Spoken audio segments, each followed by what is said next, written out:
Hello and welcome. You're listening to the Dungeon Speak podcast, a D&D campaign based on Greek mythology. My name is Todd, and I will be the DM of this adventure. Now the players will say hello themselves. Hello, I am Blouts. I play Dylan's a human bard. Hello, my name is Darren, and I play Seltra, the Drow Artificer. Hello, my name is Brittany, and I'll be playing Laurel, the half-elf paladin. Hello, my name is Becca, and I play Mavari, the tiefling sorcerer. Hello and salutations. I am James, and I will be playing the Great Sage Tirani. Razmi.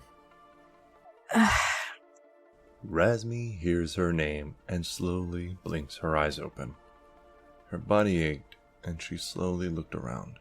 She could only see light shadows, basic outlines, and movements. Everything was a dull gray as her vision allowed. This gave her a few thoughts. Wherever she was, there was absolutely no discernible light. She heard a voice, but nothing blocked her view. Also, the air was stale and still. She could possibly be in some kind of cavern. Maybe the structure fell around her and saved her from the blast. Slowly, she climbed to her feet and looked around. It was not good. She was standing on some kind of hard and circular platform. As she picked her foot up and put it back down on the ground, beneath her foot rippled, like water, but yet it was a hard surface. She tried to objectify the material as she continued to look around. There was absolutely nothing. She slowly stepped to the edge of the platform and could see nothing. No bottom, no walls, and no ceiling. It was like she was floating in the middle of a large cavern. She called out, Seltra? Ashna? Anyone? Razmi. Identify yourself. It is okay, Razmi. I am a friend. That seems highly unlikely. I don't recognize your voice. You have not undergone my 3 steps to my inner circle or the process of proving yourself in my 5 steps to friendship. A thesis I wrote in my 12th year of study in the Institute for Research and Development for History undergone by artifacts and archaeologists. There was a moment of silence, and Razmi's hope for intelligent life in this gray space started to dwindle. It is true that I am unlike you in many ways. However, I wish to offer you knowledge. Knowledge that will help you save your people you care about, and find your lost friend. I regret to inform you that I'm not prone to trust voices in the dark. Of course. My name is Kronos. I am a being that has been imprisoned for many millennia, and I am sorry that I cannot talk to you in person. I do not usually associate with criminals, but I was recently a prisoner. So I will make an exception. How are you going to help me? You are special, Razmi. You did not survive a large blast. Your genetics did. Buried deep inside all of your people is an inherent magical affinity. Yours happens to be fire. How do you know? This is one instance. If you would like to make sure, then we can set up studies and follow through with carefully calculated tests and experiments. You're alive and your markings are red.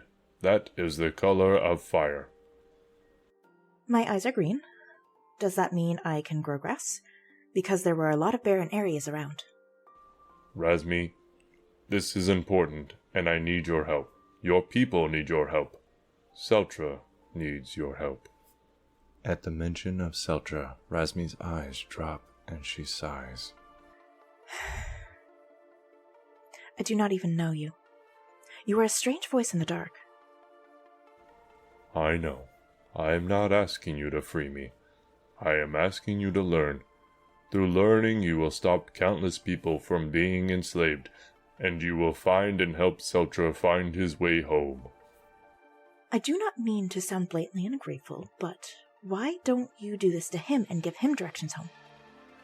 It is silent again for a moment, and Razmi hears a slight and steady breath being drawn. Seltra is dead. His soul is between 2 places right now. He is too far from home. There is an event that will happen. After that event, then his soul will be separated and placed into one space. Once there, he will have a spiritual body. My sister is helping to train another. She will be the anchor and the guide. Through training and time, you will be enabled to enact what needs to be done in order to free your friend. How do you know? How will fire help? How do I know this is not a ploy in order to get information out of me about my home? My sister knows a lot of things, and she knows that fire will be the salvation of many. Razmi, I have not asked you any questions. Right. Okay. So where do we start? We start with getting to know who you really are. Your line of family has always been who you are. My people live many centuries. Time has never been an issue for me. After Razmi accepts to learn from Kronos, the strange voice in the dark, she undergoes hard studying.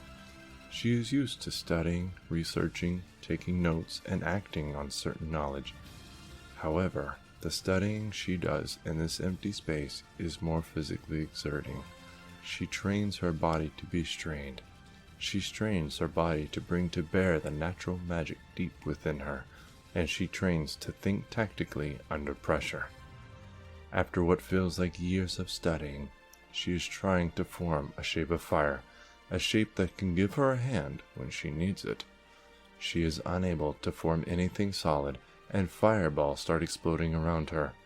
The bright fire frightens her. The pulse of the blast pushes her, and Kronos' yelling to try harder causes her to have a lapse in judgment. She steps backwards from one explosion, and she steps into another. Her eyes go wide as the fire wraps around her and engulfs her. She starts crying, knowing that she failed and is about to die again. Then it occurs to her that she feels no heat and her skin is not burning. She looks down and the markings across her arms, stomach, chest, and going up the left side of her face are glowing a bright red. She starts pulling back her tears. Why do you cry?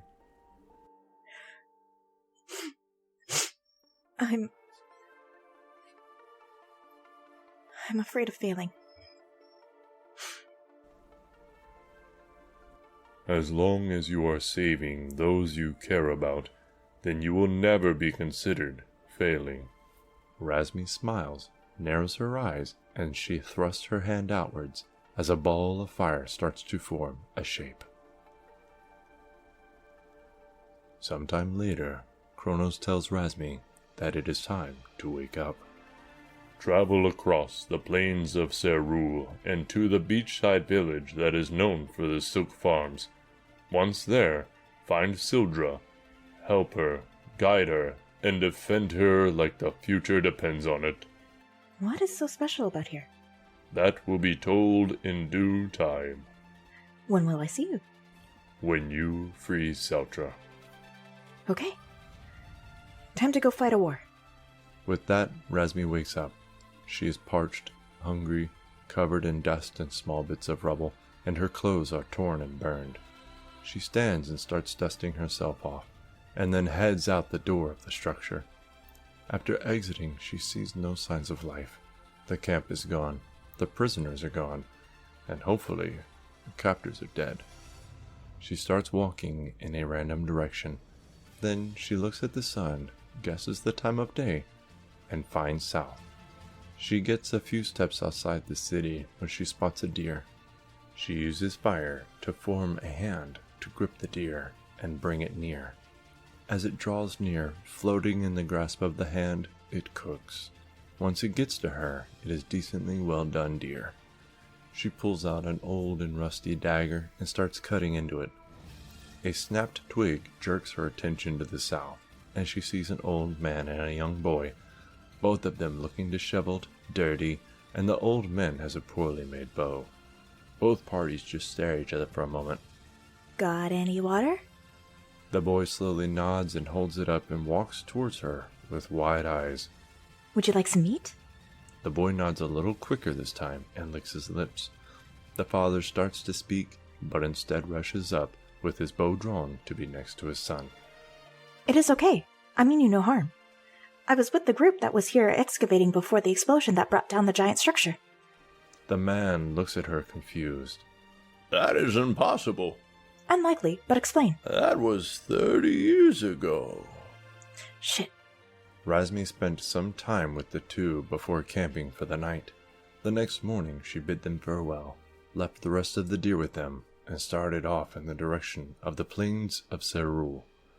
The old man traded information and a crudely drawn map for a full belly. After walking for only half a day, Razmi came upon a caravan. It had a large metal boar ramming into the side of it. Gears were whirring and it was letting out a howling sound that would frighten most. However, Razmi spent the last 30 years, apparently, controlling fire.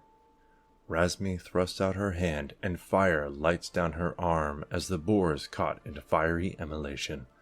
It begins to howl, then shrieks, and then it runs about 20 feet before exploding. The people of the caravan start to pile out, frightened, confused, and grateful.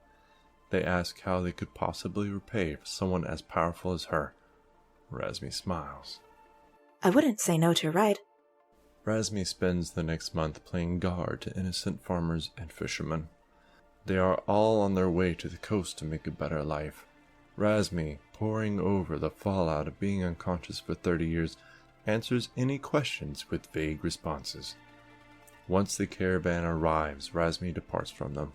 They offer to give her coin in exchange for her help, but she only takes enough to buy clothes and food. They all wish each other the best, and she walks into this community. Razmi is drawn back by the friendliness at first, then the smell of salt in the air, then the general setting of cheerfulness. Razmi is greeted by numerous people. They offer a friendly hand, their name, and ask how she is. This occurs multiple times before she finally sees it. The ocean. She just stares. Shock, awe, and dismay wash over her with the afternoon ocean breeze. She is not sure how long she stood there, but she is snapped out of it when she hears an adorable sound. She turns to see a girl calling out for her mother. It is a very young elf of dark gray skin. She has long white hair and white pupils. She has purple markings on her arms and a small bit on each side of her face. An older elf greets her with a hug. Razmi smiles and looks above the pair at a sign for Silk Farms. Razmi stops smiling, starts walking closer, and notices some familiar features about the young girl.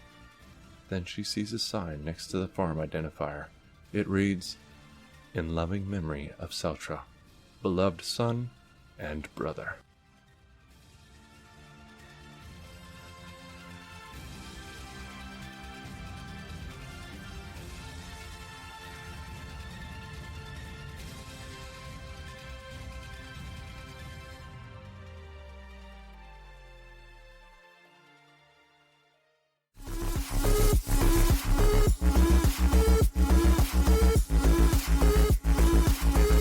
This is Brittany, and you're listening to the Dungeon Speak podcast.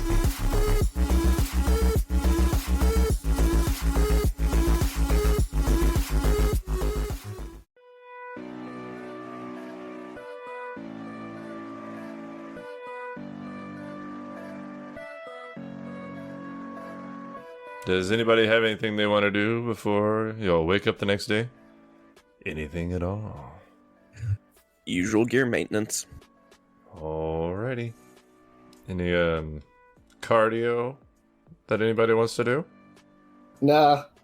Nah, we're good. We All already right. went for a walk.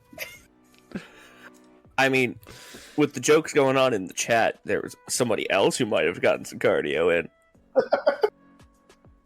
I'm sorry, I didn't see any of that. Alrighty. So The you difference is guys... I wouldn't turn her down. I think she's attractive, but I made her. So you guys wake up the next morning, and everybody's fully rested, full hit points, full spell slots, super recovered. Come now, we're off to save the world.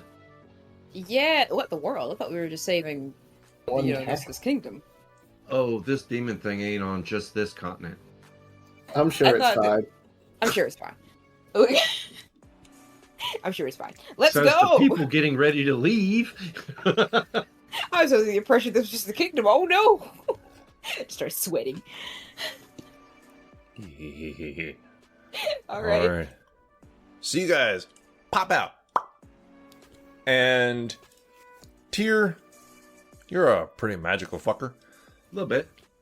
You feel a little strange. Like there's a bit of a breeze in this morning air that catches you, and it's just a slight little thing. And Mavari, with your stupid passive perception, you do notice that there are tracks going towards the forest, the small forest of animals. Lots of them. You even see a fucking bear. Which is wild because we haven't seen any animals. Mm-hmm. Holy shit, that's a bear. I was about to say, I'm not an expert in these kinds of things, so I point them out to who I would guess is an expert, to Blouts. This guy's got weird shoes. Sorry. Holy shit, that's a bear. Something Really? weird. Something off in the area. I can't quite put my finger on it. Anybody else feel that? It's the bear. I mean, there is that Holy shit, sort there of... really is a bear. Yeah, those are I know, definitely right? bear tracks. For me, it's No, more that's like a bear. an ominous feeling, but nothing It's weird. creepy. And it's not the bear. The bear is not ominous, I assume. Wind carries much magic this day. I just feel like there's something. We should be prepared. Make sure to watch your guard. I agree. Well, how far are we from the Sparta? Can I roll Arcania to try to pick out what the hell's weird? Sure, you can go ahead and roll Arcana. Blouts, you asked that, and then it occurs to you nobody around you has ever been there, so you don't have a good answer. But Mavari, you look up, the sky is the same, dark, blackened out. It seems to be centered ahead of you where you guys are going. Yeah, that's gonna be a trouble. See, I don't like those. They like I said, they're Arcania ominous. was an 18. Okay, so with an Arcana check of 18, you notice that there's no immediate magic going on, but you feel the lingering essence of magic exactly in the spot where you were, like something was recently dispelled that was decently powerful. Be very much on your toes today. Seems like we might have had an ambush, and I think the bear might have ate it. Well, that's very fortuitous. Oh, good bear. Very good bear. Either must not have been much of an ambush, or that must have been one hell of a bear. Yeah, because I feel magic, but there doesn't seem to be any in play that I can detect. Bears do it be was like there, that, so. but it's not there now. You don't think it's one of... Do you think maybe we're being followed? Do you think we should... I think we had an ambush, and I really do think the bear ate him. What kind of bear do you think it was? Look, brown. Oh no, that was black. Yeah. Oh, must if it not have a have been polar bear, there might be feathers everywhere. I have no idea what a polar bear is, but if it was Those a are brown white bear... clouds. If it's a brown bear, then But like I said, if it was a black bear... It was a dark brown, maybe a black. Maybe. Either way. Not much of an ambush. I was hoping to Like I get said, some it was a hell polar of a bear feathers. Look, either What way... the hell? Polar bear feather. Yeah, look, what are you talking about? Look! Is that like an Arctic owl bear? What do you mean? Bears don't have feathers, but an owl bear Polar does. bears do. Polar bears don't have feathers. Yes, they do. Not on this planet. Guys, focus. You'll We're burning. hand tier a white feather. This is a polar bear feather. Did you buy this from a merchant? No. I got it from polar bear. Guys, focus. We actually have something to do today. Let's get moving, but be on your toes. we shall. I'd like to get there before, like, that weird storm. Before somebody slaps an Great. ambush on us. Exactly. Let's move. All right. So you guys move. You head south, away from the base of this mountain. And in front of you, mostly blocking your path, is a kind of short cliff. It's a plateau, goes up about 30 feet, plateaus. If you head to your left, going around it, or east, then you'll be able to shortly go around it.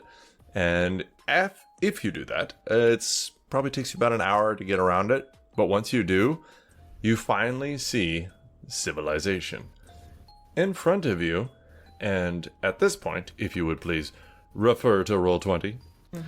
In front of you, you see what looks like the shittiest situation you could possibly want to find yourself in. That's me talking. If you're a hero, probably different. So you do see buildings that are made out of mostly clay and stone in front of you. They're roughly between 7 and 10 feet tall. Very small buildings. It looks like it fits one single family, one room at most. There's a lot of smoke going around. You do notice it is not fog. Like, Blouts would probably look at it and be like, oh, it's fog, and then look at it a little closer and recognize it immediately as smoke and not fog because he's the forest guy. You can see fires burning here and there. That gives you a few things that makes you worry. Blouts, you know that given the grass and these types of buildings, any fire that is currently lit should have already gone out, since you don't see any fighting, you don't see any creatures, you don't see any people immediately. Tier that kind of gives you the idea that this is possibly either magical fire or some kind of demon fire thing that you guys just haven't ran into yet. But yes, so immediately in front of you, you see 3 buildings, but past that you could see several more. And as you guys get closer, if you could please, there's a couple of things that are going to happen. Please make perception checks. Persepi Rakowski. Dear God. Apparently, I'm no longer a Wolverine. Oh, that's a 6 for me, DM. Ooh. Also a 6 for me, but that was a natural 1. Oh, so basically you're looking at each other. Seltra's looking at the sun. And he looks at her, and she looks at him, and he looks at her. How embarrassing. It's not that uncommon. Tier, what'd you get?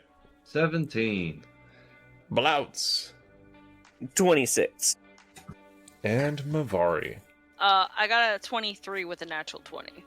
Oh dear. Alright. Blouts, Mavari, and Tyr, you'll notice once they point it out. Laurel and Seltra, man, these buildings are small. That sucks. But you guys notice, and Mavari, you can react however you want, that's not a dark cloud ahead of you. It looks almost like it's moving slightly. And you are at this point probably about a mile away from it. Is it? What is it if it's not a dark cloud? I think the deities are at foot right now. If you rolled better than a 26, I would tell you. But unfortunately... What better do you need? Let's get moving. The only two who could roll higher than a 26 is Tyr and Blouts if on a nat 20. They are in the sky. You could see that it's not a dark cloud and it's moving, but that's it. Oh, I'm only just saying about the better than 26. Other than that, yeah, no, they're fucking a mile away. What can we see about that? Thank you for being understanding. Becca, go fuck yourself. No thank you. My concern is just the terminology roll better than a 26. Yeah, well, yeah, I mean, if that you was had my gripe. if you got like a 30, I'd have to tell you. Not possible in this part. Hold on, let me just cast See Without Trace. It's the vision equivalent. It gives me a plus 30 to my perception rolls. That will be a 56. How was that, Todd? I know specifically Brittany has made a character that got above 30 multiple times. I hated that character. I'd love to do that. Wait until I can get expertise in perception. You'll be unable to roll for every perception check. I don't know why yet. I'll work on it. Alright, so you guys see that, and you start moving through this small village area. But before you do that, I need you to please roll initiative. because what if I don't? It's not. You go last. It's not because you're about to fight. I know it's a metagame thing, but it's mostly because moving through here, it is dangerous. You are now in dangerous territory. So I don't want you to just freely move through here and then you end up on fire. That is my favorite pastime. All right, let's start with you. Becca, Mavari, what'd you get? I haven't rolled. Hold on. I haven't gotten to use this in a while. I rolled a 13. 13, yes ma'am. And Tyr. 13 and I have a 2. I think Mavari has higher. Does she? Yeah, it's plus 3. Okay. Then you win. Laurel. That's an 11 for me. Seltra. 18. And Blouts. 6.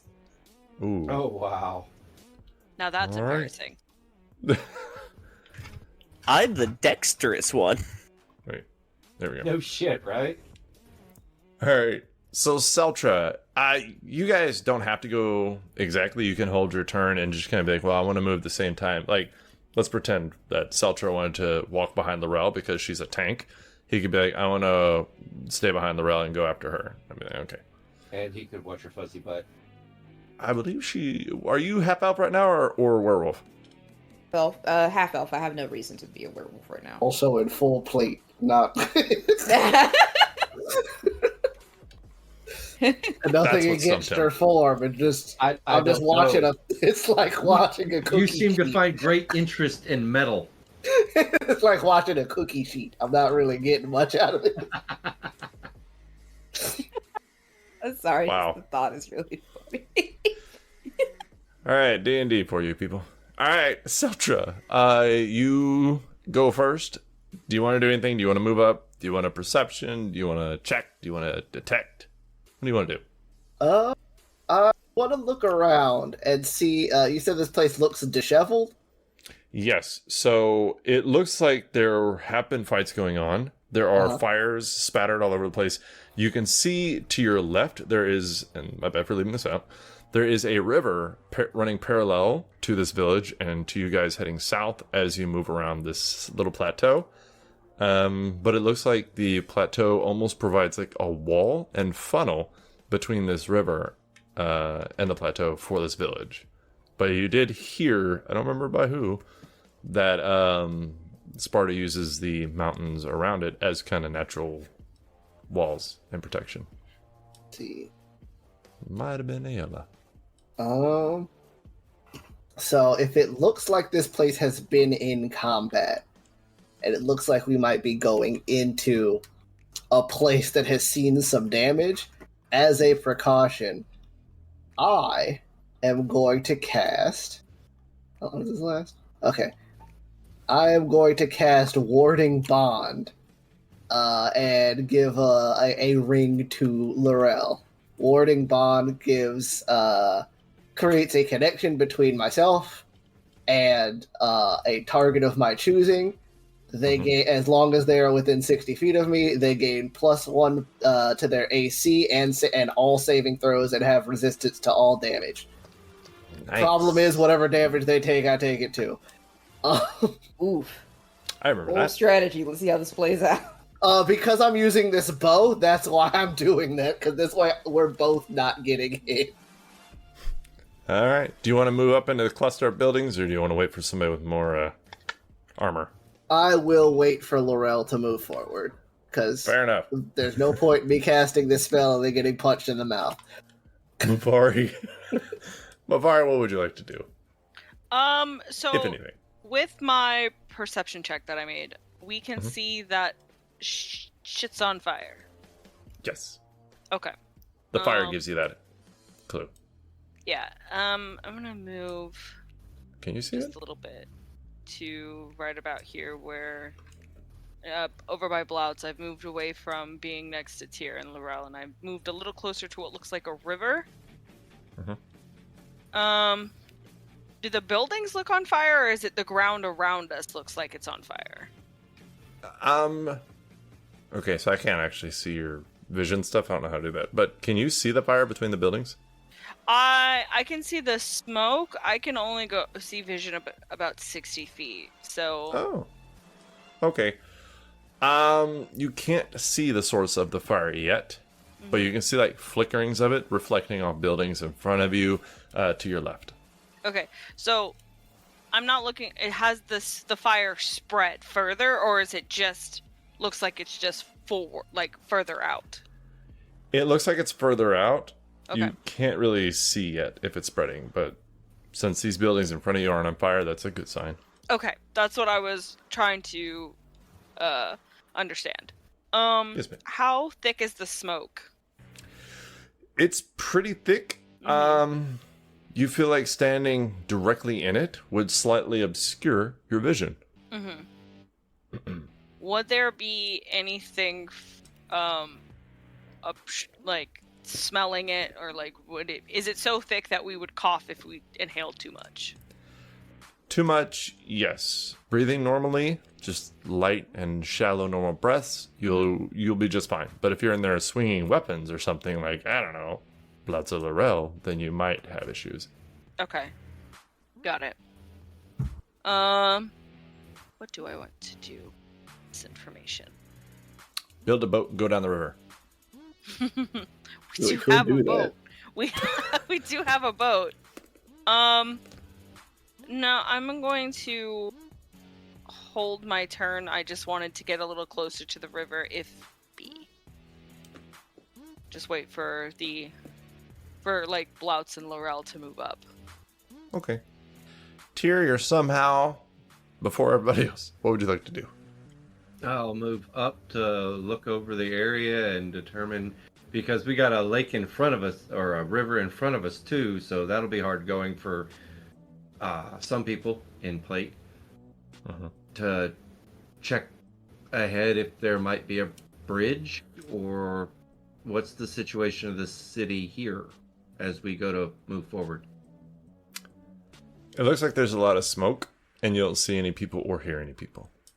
That's not good. So far, it's just really dark and quiet, with smoke and the flickerings of fire in the distance.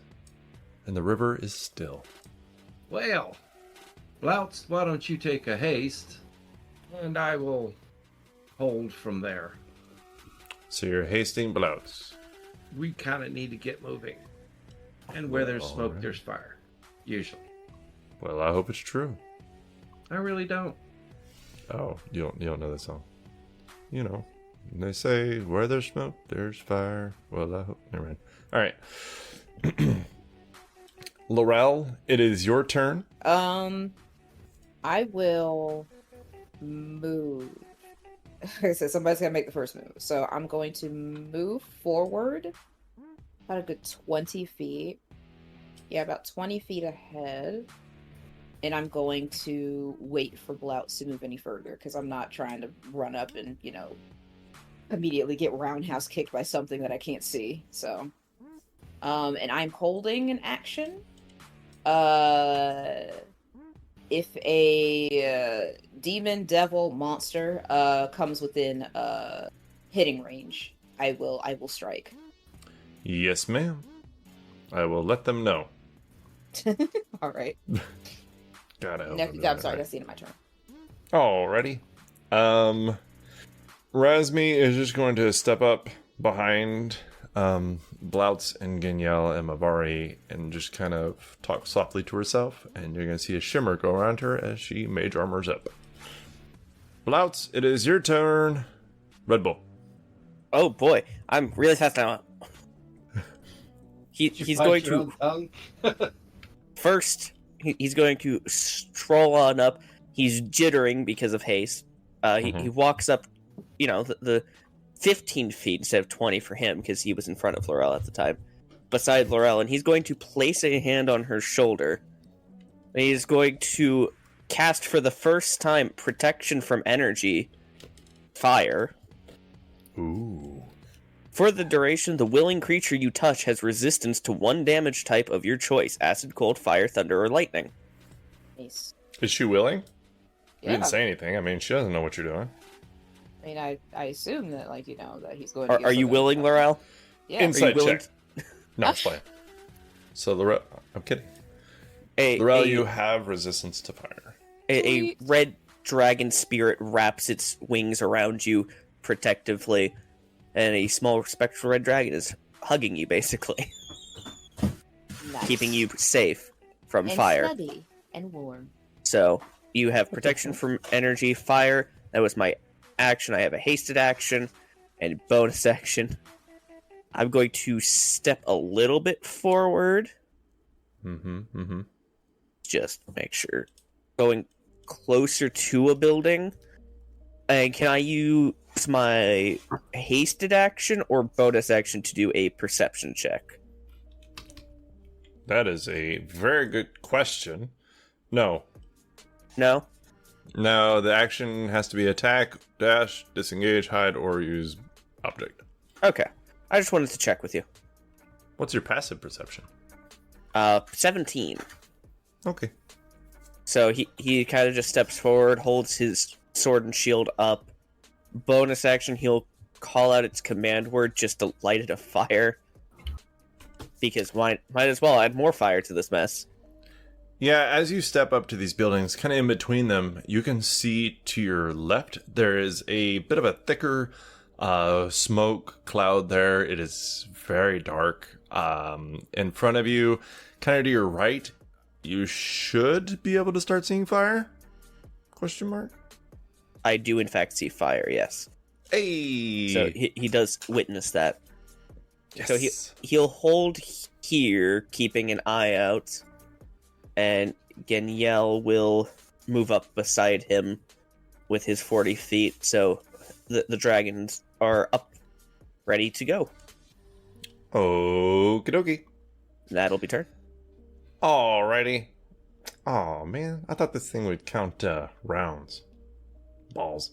Alright.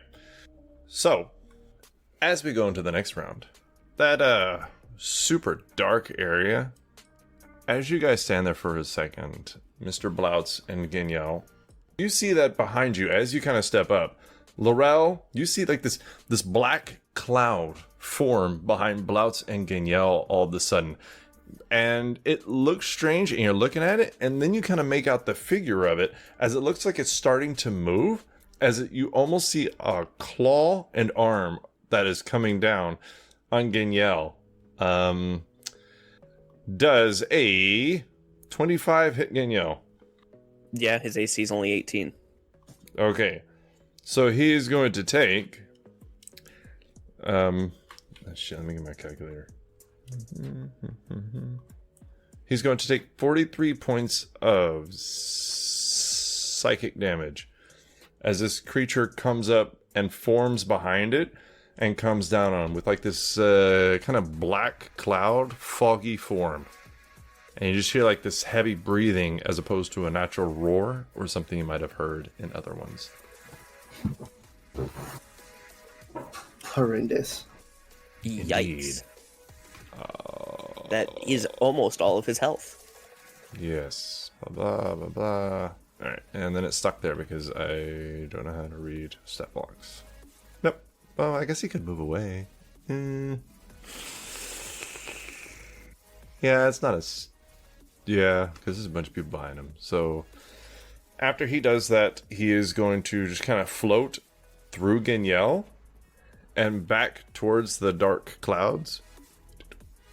Geniel and Bloutz, if you would like to take attacks of opportunity. Laurel, if you have reach, you would be able to. I don't know if you can do 10 feet or not.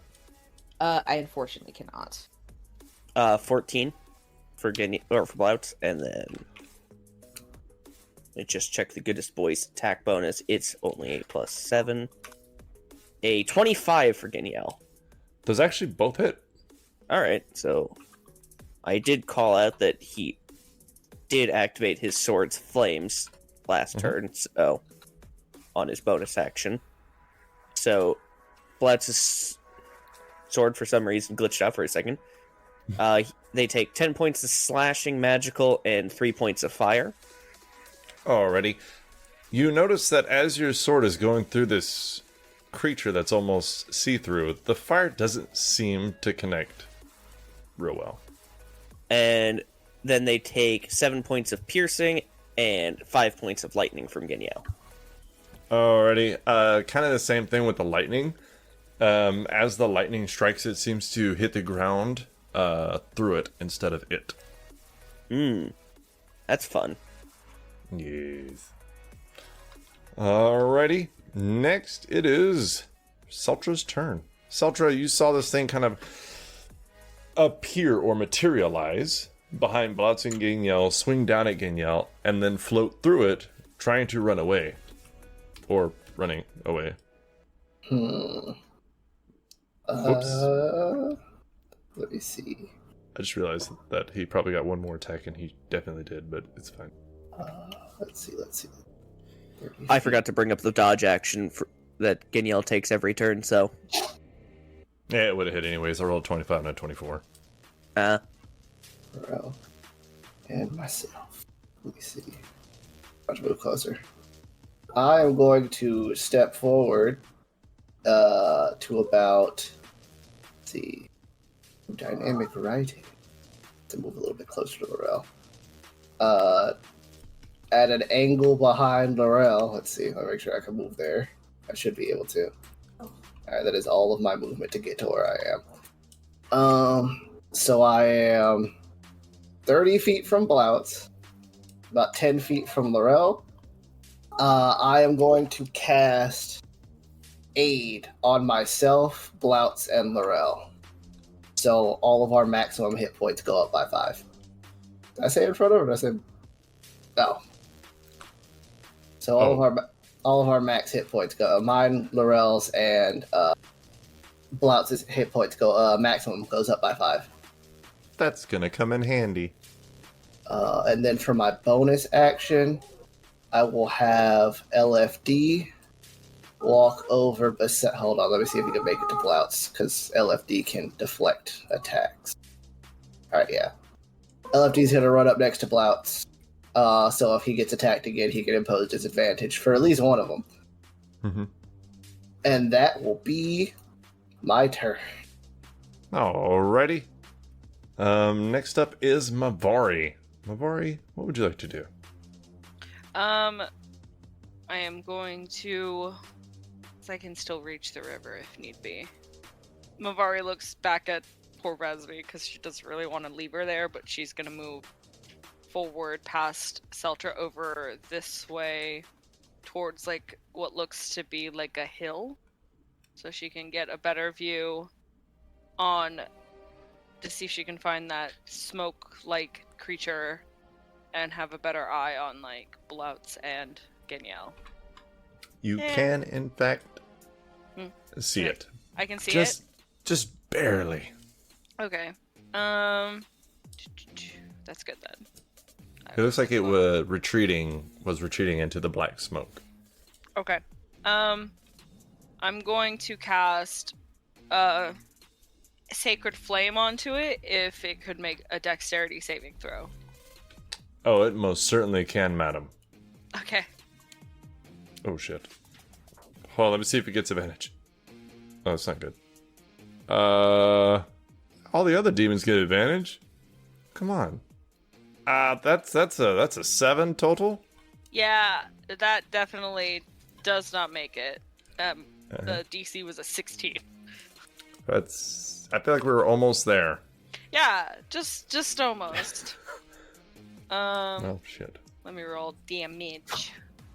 You just expected it was gonna fail? Yeah, most of the time it does.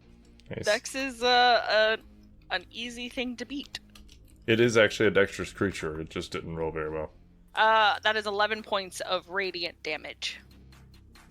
I'm sorry, how much? 11. Okay. So, with all the perceptive people up there, minus LFD, you notice the breath or the breathing that it did when it was attacking Genielle, you hear that do that again, but in kind of a shrill sound, as if that really hurt it. Perfect. That is the end of my turn. Alrighty. Next up is Tyr. Tyr, you're on the direct opposite side of the building from where this creature is. Probably where you want to stay. But you saw this creature appear behind Guignel, swing down at it, and then it kind of ran and retreated back into the black smoke behind this building in the dark areas. And then you saw Mavari run over there and radiate the shit out of it, and it screamed a little bit. Kind of a weird, breathy voice. That's the side I need to be then. Am I able to see it since she could see it from this range? Yes. You can see it. What's your passive perception? It's good, I think. If I roll a 10 and 18. So 10 plus 8. Okay, yeah. So you can see it. It will take a resonant bolt. Radiant what bolt. now? Oh. I am using a Wizard Sage special that allows me to change any element to an element I have a spell for at that level. And turning the firebolt into a radiant bolt. Oh, shit. Yeah, that's a really useful effect for wizards. It yells, "Counter spell!" Suddenly, it learns common. All right. So go ahead and roll to hit this really high AC. Hold on.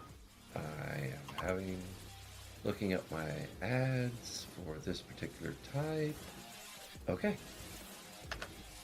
15. I rolled shit. Not absolute shit, but pretty close. That is a hit. That's a surprise. We can say it doesn't hit if you want. Nah. I already went that far. It's a surprise to be sure, but a welcome one. Why does that sound really familiar? Because it's from Star Wars. Oh. Yay. Fucking But You not know, one of the Reese's. good ones. 2d10 Yeah. and I hit a 5. Beautiful. Oof. I'm back to tears rolling. All right. I will say same thing that happened with Mavari. You see it reacting very strongly towards this radiant energy. All done. Alrighty. If you're all done, Laurel, it's your turn. Now, I'm aware of what Laurel specializes in, so if you could just like hang back, learn to knit or something, that'd be swell. I've got a couple days to retirement. I could burn a couple. I could burn a couple smites. All right, let's do this. I'm gonna run up to the dark ominous cloud, revealing. Oh, it's dark ominous cloud. Okay, cool. It covers itself. Ah! I am the only person in the party that has no rage spells. So let's just hope to God this works out for me. Let's do this. With my radiant longsword.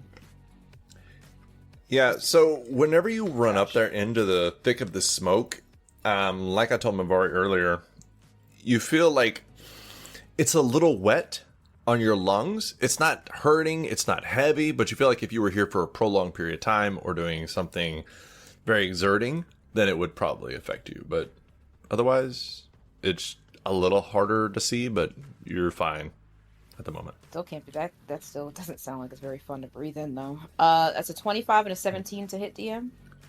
Those both hit. Okay, so one-handed like I always do. Let's do that. I was a little worried that this guy had 2 hit points, but you know what? I'm not worried anymore. I forgot how many of you can do radiant damage. Or turn your shit into radiant. I was like, that's literally my entire build. It's mostly radiant damage. Okay. Mine's not, 8... but the conversion's nice. It is very nice. 18 on the first hit. 18 slashing? Yes. Oh, wait, no, you do... Oh, forgive me. I do... Let me see. So I do 12 slashing damage and 6 radiant damage. Okay. And then for the second hit, I'm going to put a smite on that one. If you could ever see a shadow cast fear on its face, you see that now. Alrighty, cool. That's wonderful for me. Unfortunately, I don't translate smoke. Don't understand it. Okay, so then that is... Okay, so then that's 8 slashing damage, plus 5 radiant damage, plus do I get to add some bonuses onto this DM? What, did you want to roll the smite? Yes, I do. Bollocks. Yes, you do. Okay, I'm just gonna burn. It is in fact a fiend. I'm gonna burn a. Just gonna burn a first level because I know that I need to serve. The big fight's coming. Yeah, pretty much. So then that is going to be 8 plus blah blah blah. Okay, so that's 3d8. Yeah, that's 3d8. Waiting for somebody to correct me, but I guess that's right. So. Is it a level 1 smite? Yeah, Yes. it's 3D. Then it's 3d8. Okay, double check it. 13 radiant damage. Oh. Yeah, you hear it. It's like a strange shrieking sound, as if somebody's covering their mouth while shrieking. Like, you can hear it, but you don't think people far away can hear it. And it's more off-putting than anything. And then I'm going to... Oh, wait, no. Okay, no. Alright, no, I'm good. I thought I had something a little more in the bonus action, but I don't, so I'm good. I'm trying to remember how many attacks you have. Is that it? For real? Huh? I can't remember how many attacks Laurel has. I only have 2. Okay. Alright. So, after that, and it's a shadow, so I can't really tell you how it looks, but it's dark. Fair. So there's that. Very fair. What he's not telling you is it's a small, fleeing tiefling child. The existential What the fuck? nightmare. Where did that come from? I don't know. He just said that'd be awful. Shooting in the dark. Not that much damage can be dealt by a child. It's a really Razmi. strong tiefling. Jesus. So she's going to walk up next to Tyr, and she's going to cast Firebolt. And Tyr, you are going to see that her arms are kind of like doing a weird flickering thing, but she rolls really high, so that helps. And then she's going to do a lousy amount of damage because he has resistance. But that is that. After that, Blouse, it is your turn. Let's see what's happening. We'll talk about that tonight. She's kind of like gives you like a weird, like weak smile. She's like, Blouse, it is. Point at the smoky monster. Apparently, we're in Lost now. Love that show. Hunter's mark, and then he's gonna run up and he's swinging thrice. Alrighty. You do, as somebody who was far off and then running closer, even if it was only about 30 feet, you can see a clear difference. Like, it being in the smoke made a big difference. You can see it a lot better being next to Laurel than you could being next to Ginyel. 25, 17, and 26.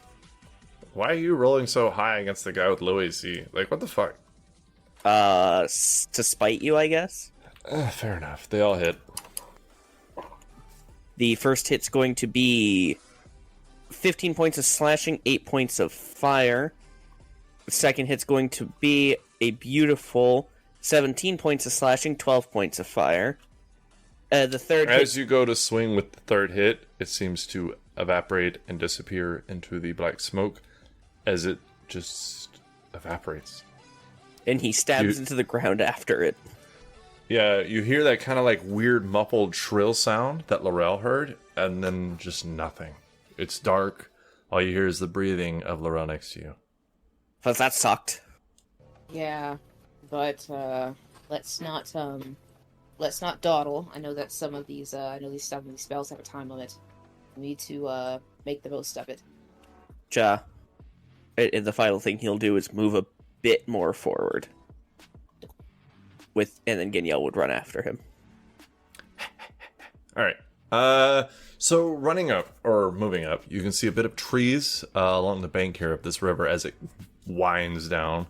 You can see, you're kind of going between buildings. And Mavari, I will say you can see a little bit of torchlight in very distance to your right as the fight has kind of ended. And as a perceptive person, you're probably looking around for more threats. That's something you notice, kind of moving around the cliff of this plateau, or the wall of it.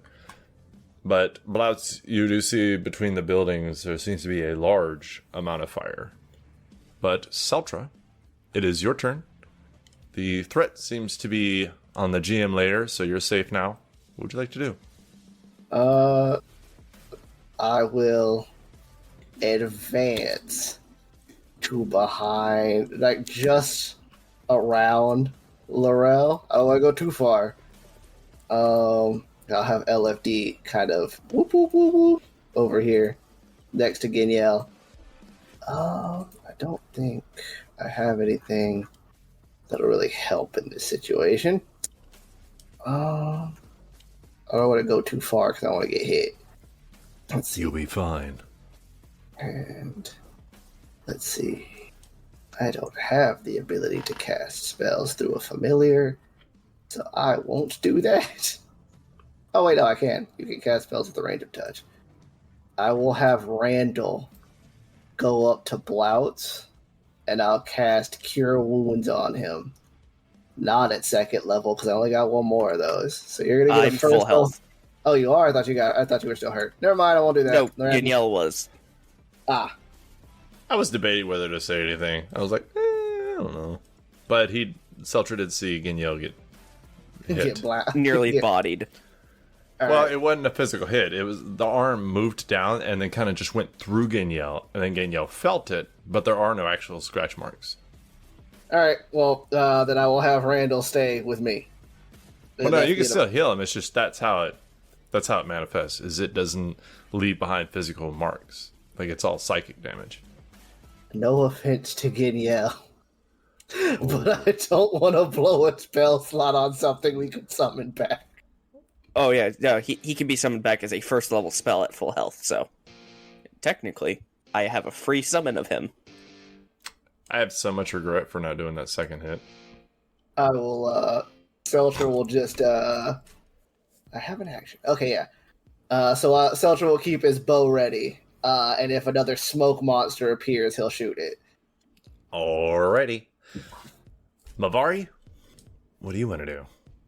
I saw the torchlight off into the distance, but everyone else is going the other way. I don't know if you can see that or not. I can see your ping, yeah. Okay. It's kind of in that distance. Can you see this one right here? Yeah, I can see the buildings over there. Oh. Yeah, I can see a little bit of the light in there. So, she's gonna head towards where everyone else was because she wants to stay with the group. But she is going to point out that she saw torches off to the other side. It's safer, so she's gonna run up to where the demon was dispatched. Is that like between a house? Yes. So, by you right now are houses. Well, you think they might be houses. Just very small, simple houses. Looking at them, they don't look like anything you would ever live in. And probably the closest you could relate it to is a slave's house. I didn't have slaves in my world, but she's gonna move around. Did y'all have poor people? We had servants. Yeah, she's gonna move around this way, and she's gonna be looking for more sources of the fire. Alrighty. You don't see any immediately. It seems to be towards the middle of this little village. Okay. So far. I think as she doesn't want to be like too far up, so she's gonna doop right around there. So. It's scary being up in melee range when you are squishy. So, yeah. Don't worry, it's fine. That's the end of my... for safety, I'm going to cast Blade Ward onto myself. Okay. And now that's the end of my turn. Alrighty. At the end of your turn. Tyr, it is your turn. What would you like to do? I moved forward, standing just behind Laurel, and I am not real into pain, so let her go first. I'm very progressive. Okay. Laurel, you got two very brave men behind you, Mavar in front of you. You see LFD and Genielle. They're a little bit through the black smoke, so you can't see them too great. And then Blouts, well, he's just kind of looking around. Very funny. You said that, Mavar, you said that you pointed out that there was a light in the distance, and but we're going in the opposite direction. You pointed that out. Yeah. Mavar, do you think it's safe? Yes or no? I don't know, but we should probably stick together just in case. All right, let's head to the light. It might mean people, and then I'll start actually maneuvering. Maybe we should look for the source of the fire first. Well, yeah, that's why we're going there. Gonna start heading east on the map. West. Thank you. West on the map. Shush. West on the map. West on the map. Towards the flame, and I'm hoping I'm not staring at a mountain. I'm staring at a mountain. Okay, all right. We'll see. We'll cross that bridge when we get there. You can see as you head that way between the building and the plateau itself that the plateau cliffside seems to be running parallel to these buildings. Ooh, okay. And you can see some trees in front of you with the smoke. Okay, can I see the light that Mavari pointed out now that I'm actually looking in that direction? Can you see my ping? Hold on. I gotta zoom out a little bit. Yeah, I can see your ping. You can see a little bit of torchlight kind of right there. Okay, alright. Okay, so yeah. Alright, cool. Well, I can't really do anything. So yeah, I just move, but I'm not gonna move too fast so we can all move together. Okay. Alright. I see it, my turn. Alrighty. After that, Razmi is going to walk towards the river, about 25 feet, and then she's going to hold out her hand and concentrate, and you're going to see like a, 5-foot ball of water kind of pull up out of the river and start moving her direction, as she is going to try to bring water to the fire. Blouts, it is your turn. What would you like to do? You can see fire in front of you to your right, thick smoke to your left, and of course with the fire. And then you see trees to your left with the river, and you are amongst many buildings at this point. All of them simple. Laurel began moving a different direction, but he doesn't know where she's going. Because she went around a building and he can't see past that building. I mean, I said where I was going. Mavari mentioned the light, and I said we'll move there because that might mean people. Oh, I actually didn't know that was in character. Yeah, no.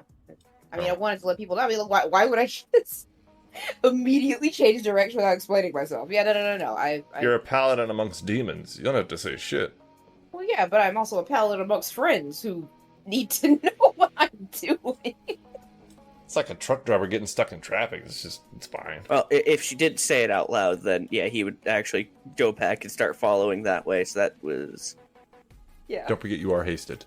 15 feet. That would be 25 feet, so 40 feet total to get to Laurel. And he would move 20 feet up in front of her past these funny buildings.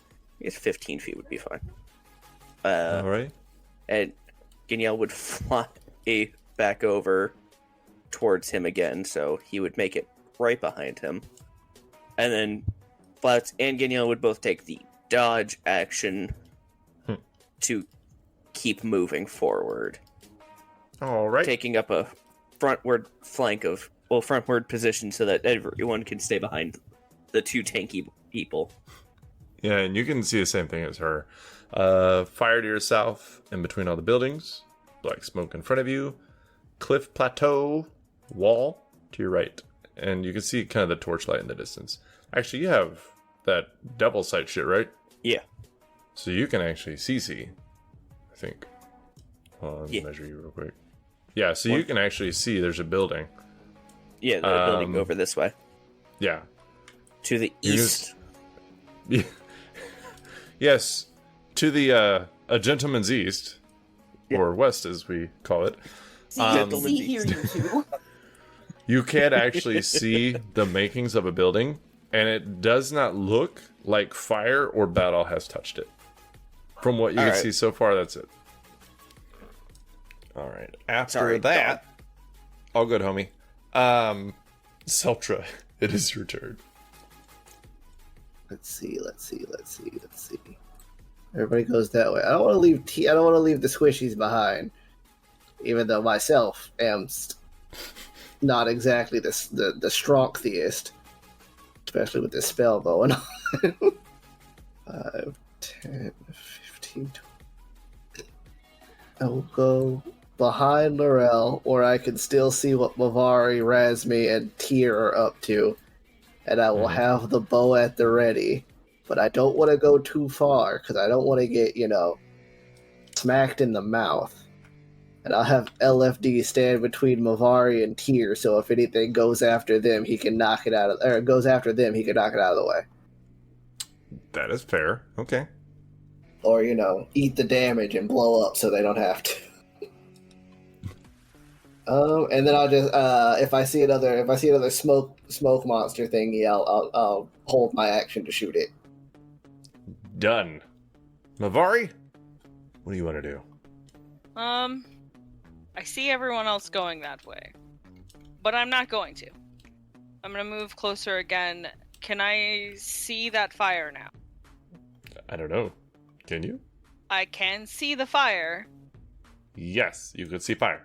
Okay, so there's a house. Is that the biggest source of fire? Is there anything else going on? You see what you see. Move a little closer then. Oh, there's a lot of fire. Okay. Do I see people? Do I just see the fire?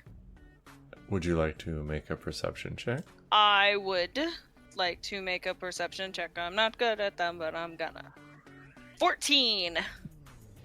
You think, and I'm using your passive and your roll right here, but you think you hear a slight sobbing, like a deep, slight sobbing, coming from your left. Got it. Is that Weast? That's Nouth. Okay. So, was that my action to use the perception check? Bonus, fuck it. Oh, okay, so for Just don't tell your my friends. action... Okay. For my action, I'm going to cast... Control Water, because I can see the river still. And I'm going to use something called Redirect Flow. And I can redirect the flow of the river towards the fire. Huh. Brilliant. Magnificent. Razmi watches this with all the struggle that she did to get 5 feet of water as you make this river go through there. And she just narrows her eyes at you. She went to the wrong teacher. Just imagine her balling it up in her hands and just throwing it down. Yeah. Fuck this shit, I'm out. Yeah, she takes and she'll redirect the river towards the fire. And it can go around buildings and over buildings if need to. It can scale walls according to the spell. Huh. But I don't want to crush the buildings. I want to put the fire out, gently cause the river to push through and get the ground. And if the buildings are on fire, she doesn't want to smush them with the power of the river. She just wants to put the fire out. Yeah, here's the thing. You're annoying me. I love that. That's my favorite thing to do. So.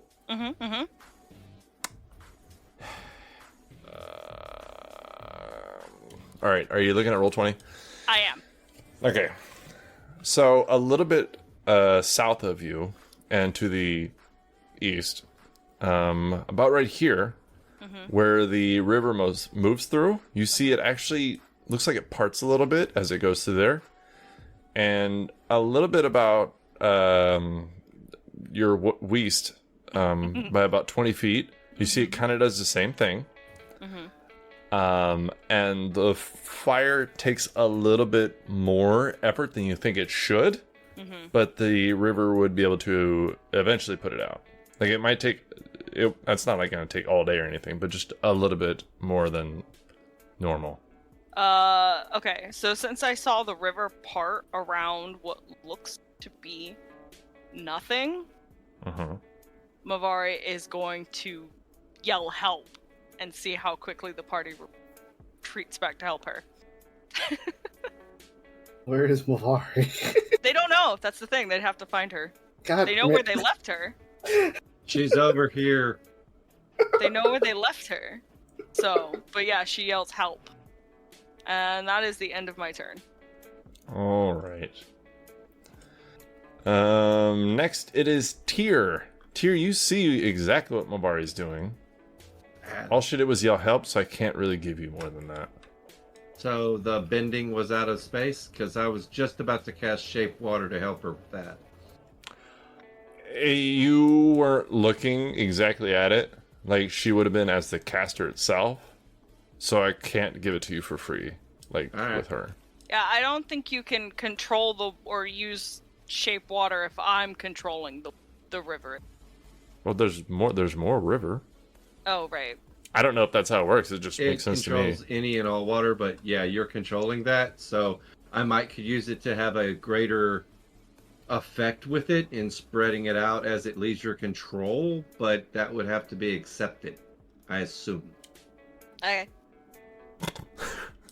There's your acceptance. All right. Well, I don't know where's the problem. I don't see it.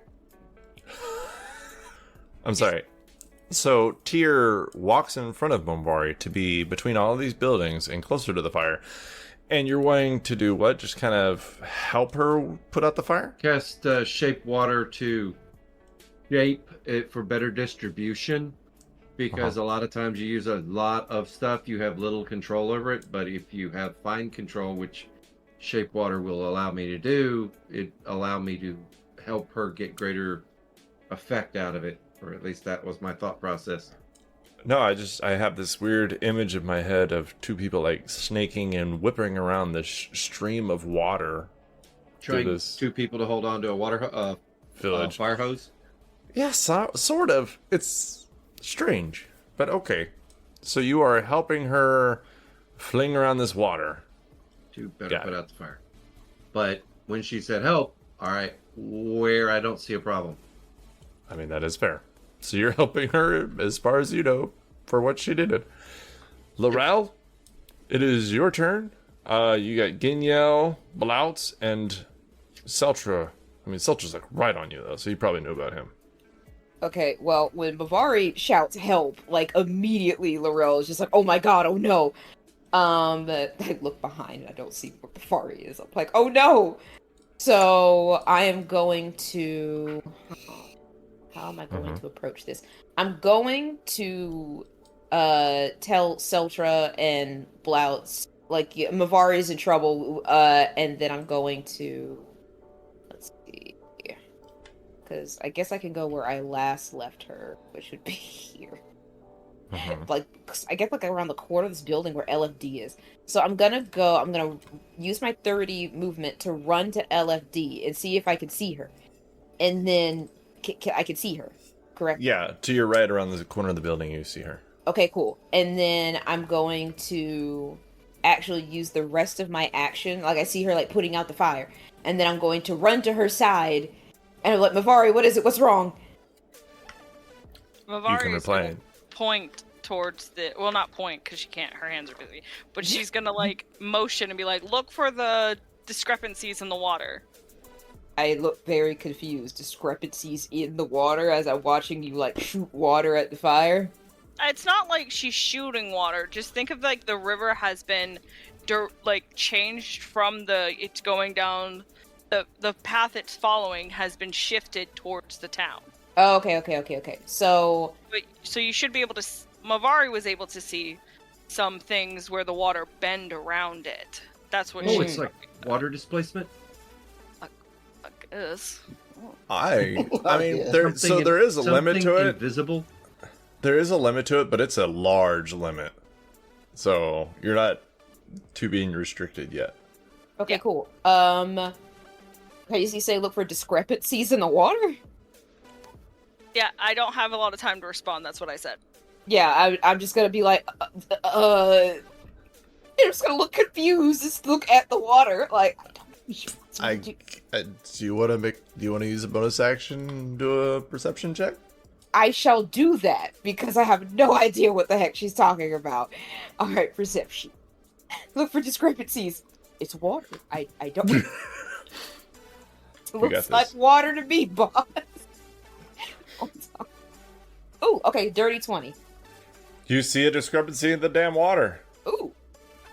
I need to kill Mavari. You see two. Ooh. In front of you, by about 20 feet, you see it parting just barely, as if there was a piece of 2x4 sticking up, or I guess a tree.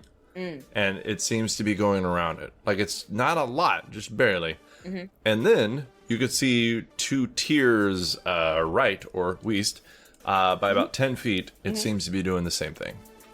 Okay. Well, I used everything, so I cannot remove those discrepancies. But I will just let Mavari know if that's the case. Fair enough. About the discrepancies. After that, Resmi drops her control water and just kind of like saunters up. Rasby, you can help. I feel bad. Oh.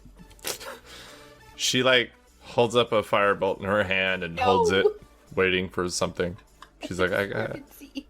It's okay. I'm gonna hit it with my little fire. I got this. It's fine. Show offs. Blouse. It is your turn. You're far away from everybody, but you're also hasted. So, what would you like to do? Well, everyone just suddenly turned around and running that way. Mm-hmm. I was under the impression we were going towards the building on the west side. I did. You heard the help. That. Yeah, I did mention that. Bavari was crying for help and said she was in trouble. That's why I immediately changed direction. Damn, we went from yelling help to crying help. I don't know, man. Look, man. Bavari, get your shit together. Did she sound concerned or just like she needed a little bit of assistance? It was definitely I need assistance, not like I'm perishing. Lord help me, I'm gonna die. Okay.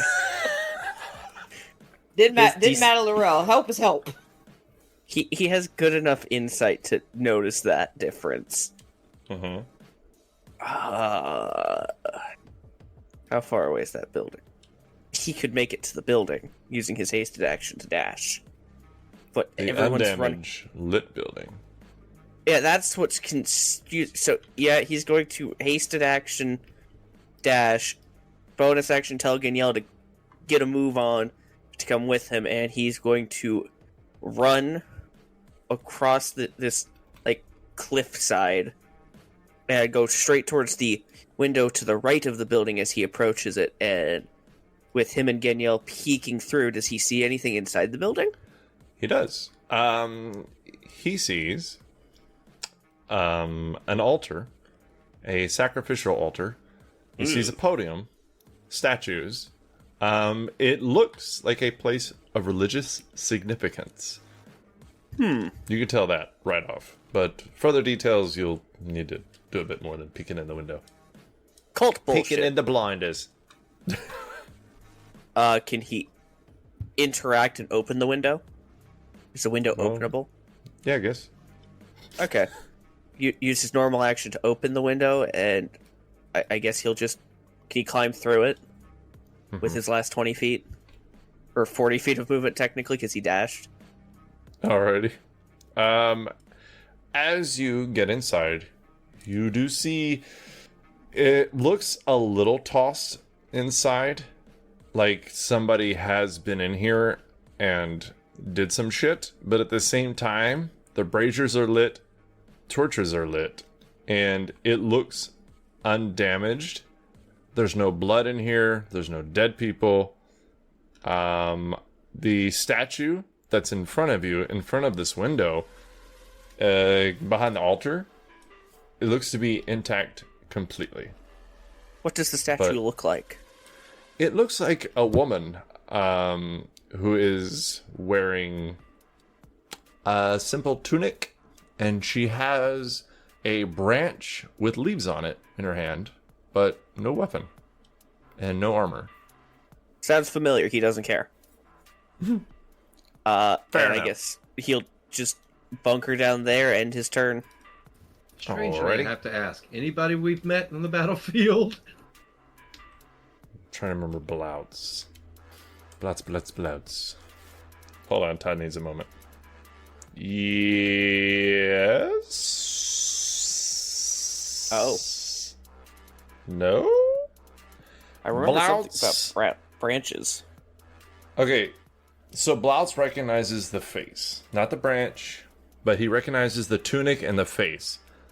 The face has a stern expression on it, and he recognizes it as the face of somebody that Mavari was talking to outside of Delphi.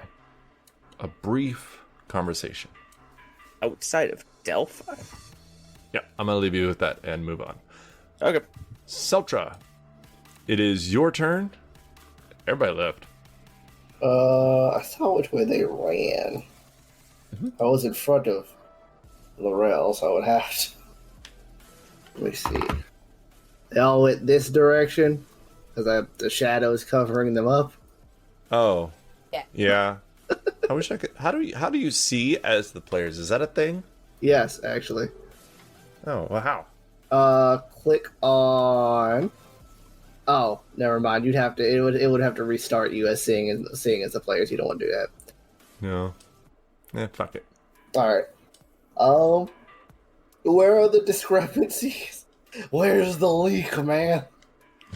You want to use your bonus action to make a perception check, or do you want to wait for somebody to tell you? I'll use my bonus action. Alrighty, go ahead and bone it up. Phrasing. Seems fine to me. What's wrong with a good bone? Uh-oh. Can't be any worse than the last episode. It really can't. Alright, so Seltra, what did you get? 22. Alright, so I'm gonna give you good news. I'm gonna give you bad news, alright? You can see slightly in front of you, towards the river, a little bit to the right of the trees, behind Laurel as you're looking at her. You can see a discrepancy in the water, like where it's flowing, because apparently they're gods of water now. You can see it splitting like like it's going around trees. That's the good news. Here's the bad news. You're looking around and you're looking to see exactly where this discrepancy is. And as you turn, you get to about a 360 when you see right beside you, less than a foot away, the water is splitting like there's a tree, but it's invisible. Better luck next time, bitch.